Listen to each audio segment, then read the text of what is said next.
नमस्कार विद्यार्थी मित्रों, आज आपण BA भाग 3 भूगोल पेपर क्रमांक 9च्या संदर्भात चर्चा करणार आहोत। यामध्ये पहिल्यांदा आपण भूगोल पेपर क्रमांक 9 पॉप्युलेशन जिओग्राफी लोकसंख्या भूगोल या पेपरचं स्वरूप आणि revised syllabus of the paper म्हणजे सुधारित अभ्यासक्रमावर चर्चा करायची आहे। BA भाग 3 मध्ये पेपर क्रमांक सेमिस्टर 5 पेपर क्रमांक 9 मध्ये पॉप्युलेशन जिओग्राफी लोकसंख्या भूगोल या पेपरचं स्वरूप काय आहे ते पहिल्यांदा बघावं लागेल आणि त्यानंतर याचा आता बदललेला जो अभ्यासक्रम आहे किंवा नवीन अभ्यासक्रम आहे, हा पेपर पहिल्यांदाच आलेला आहे पॉप्युलेशन जिओग्राफी TYला, त्याच्यावर आपल्याला चर्चा करायची आहे। तर याच्यामध्ये हा पेपर जून 2020 नंतर हा म्हणजे या तुमच्या चालू बॅचलाच आलेला आहे, सुरुवात झालेली आहे। या पेपरचा क्रमांक 9 आहे आणि याचा कोड नंबर आहे E-108 म्हणजे E-108 हा या पेपरचा कोड नंबर आहे। पॉप्युलेशन जिओग्राफी लोकसंख्या भूगोल हा पेपर 49 मार्काचा आहे, पेपर सेमिस्टर 5 मध्ये, आणि त्याच्यामध्ये थिअरीचा पेपर आहे तो 40 मार्काचा आहे आणि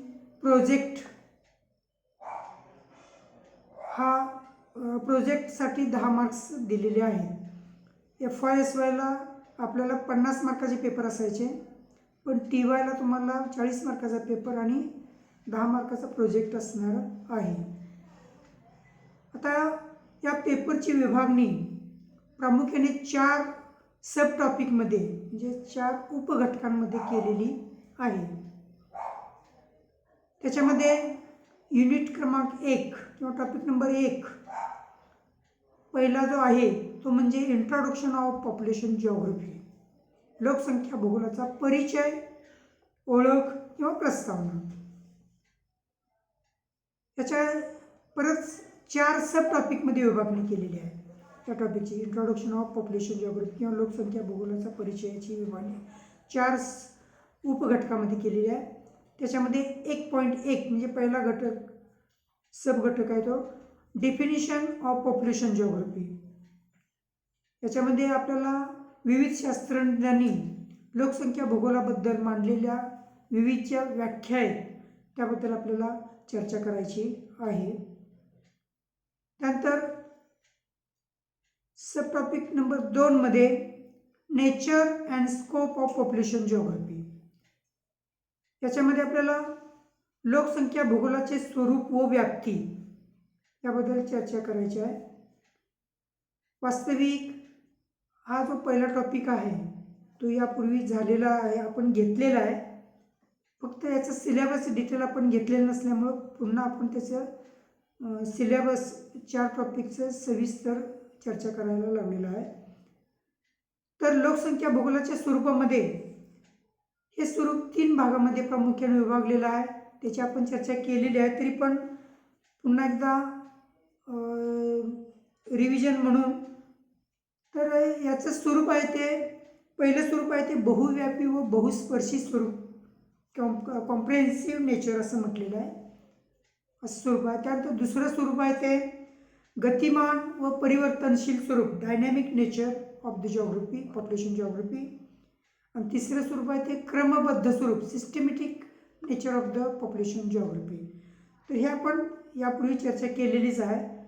तर त्यानंतर सब टॉपिक नंबर 3 मध्ये सिग्निफिकन्स ऑफ पॉप्युलेशन जिओग्राफी या सब टॉपिकमध्ये आपण काय अभ्यासलेलं आहे, लोकसंख्या भूगोलाचे महत्त्व।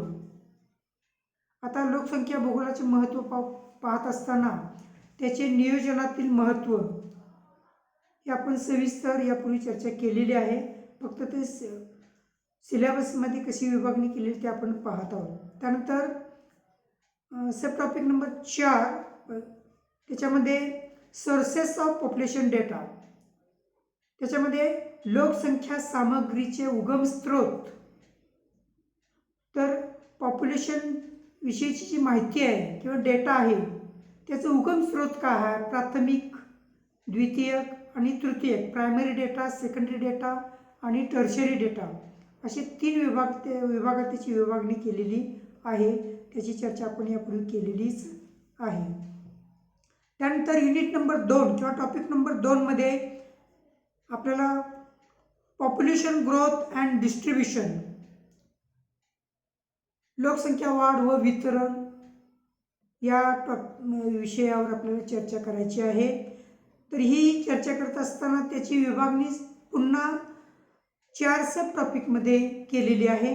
त्यामध्ये वर्ल्ड ग्रोथ ऑफ पॉप्युलेशन, जागतिक लोकसंख्या वाढ हा पहिला सब टॉपिक आहे. त्यानंतर 2.2 मध्ये factors affecting on the distribution of population, factors affecting on the distribution of the population, याच्यामध्ये लोकसंख्येच्या वितरणावर परिणाम करणारे घटक कोणकोणते आहेत? भौगोलिक, आर्थिक, सामाजिक, राजकीय असे सर्व, पॉलिटिकल असे सर्व या सर्व घटकांचा विचार या सब टॉपिकमध्ये आपल्याला करायचा आहे. त्यानंतर सब टॉपिक नंबर 3 मध्ये population distribution of the world,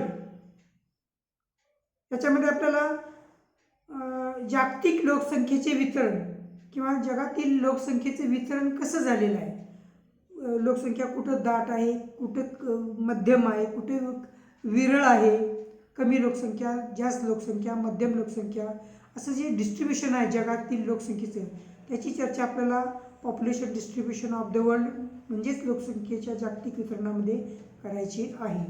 त्यानंतर सब टॉपिक नंबर 4 मध्ये आपल्याला थेरीज ऑफ पॉप्युलेशन ग्रोथ, तर याच्यामध्ये आपल्याला लोकसंख्या वाढीचे जे सिद्धांत आहेत त्यावर आपल्याला चर्चा करायची आहे. याच्यामध्ये माल्थसचा लोकसंख्या वाढीचा सिद्धांत एक बघायचा आहे आणि त्यानंतर लोकसंख्या संक्रमण सिद्धांत याच्यावर आपल्याला चर्चा करायची आहे. त्यानंतर युनिट नंबर 3 पॉप्युलेशन डायनॅमिक्स, लोकसंख्येची गतिशीलता हा एक टॉपिक आहे. आता या टॉपिकचे परत 4 सब टॉपिकमध्ये विभागणी केलेली आहे. त्यामध्ये 3.1 म्हणजे पहिला सब टॉपिक आहे तो concept of population dynamics, concept म्हणजेच संकल्पना, लोकसंख्येच्या गतिशीलतेची संकल्पना ही या सब टॉपिकमध्ये आपल्याला अभ्यासायची आहे. त्यानंतर 2 fertility, causes, effects and measures, तर याच्यामध्ये लोकसंख्येचा जन्मदर, त्याची कारणे, परिणाम आणि उपाय यावर आपल्याला चर्चा करायची आहे. Fertility, causes, effects and measures. त्यानंतर सब टॉपिक नंबर 3 मध्ये मॉर्टॅलिटी, मर्त्यता किंवा मृत्यूदर, मृत्यू प्रमाण, लोकसंख्येचं मृत्यू प्रमाण, त्याची कारणं काय आहेत, त्याचे परिणाम काय आहेत आणि त्याच्यावर उपाय काय आहेत याच्यावर आपल्याला चर्चा करायची आहे. त्यानंतर सब टॉपिक नंबर 4 मध्ये migration, causes, effects and measures, याच्यामध्ये लोकसंख्येचे स्थलांतर, स्थलांतराची कारणे, त्यावरील उपाय, कारणे, त्याचे परिणाम व त्यावरील उपाय हे आपण सब टॉपिक नंबर 4 मध्ये बघायचं आहे. त्यानंतर युनिट नंबर 4 पॉप्युलेशन जिओग्राफीमध्ये युनिट किंवा टॉपिक नंबर 4 आहे. त्याच्यामध्ये पॉप्युलेशन कॉम्पोजिशन अँड कॅरेक्टरिस्टिक्स, लोकसंख्येची रचना व वैशिष्ट्ये यावर आपल्याला चर्चा करायची आहे. त्याचे परत 4 सब टॉपिकमध्ये विभागणी केलेली आहे. त्याच्यामध्ये age, causes, effects, measures and characteristics, याच्यामध्ये लोकसंख्येची वयोगट रचना, त्याची कारणे, परिणाम, उपाय आणि वैशिष्ट्ये हे आपण सब टॉपिक नंबर 1 मध्ये चर्चा करायची आहे. त्यानंतर 2 sex, causes, effects and measures and characteristics, याच्यामध्ये लोकसंख्येची लिंग रचना किंवा स्त्री पुरुष प्रमाण, त्याची कारणं काय आहेत, त्याचे परिणाम काय आहेत, त्याच्यावरले उपाय काय आहेत आणि त्याची वैशिष्ट्ये काय आहेत हे आपण सब टॉपिक 2मध्ये बघायचं आहे. त्यानंतर सब टॉपिक नंबर 3मध्ये literacy, causes, effects and measures and characteristics, म्हणजे लोकसंख्येची साक्षरता, त्याची कारणे, परिणाम, उपाय आणि वैशिष्ट्ये हे सब टॉपिक नंबर 3मध्ये अभ्यासायचं आहे.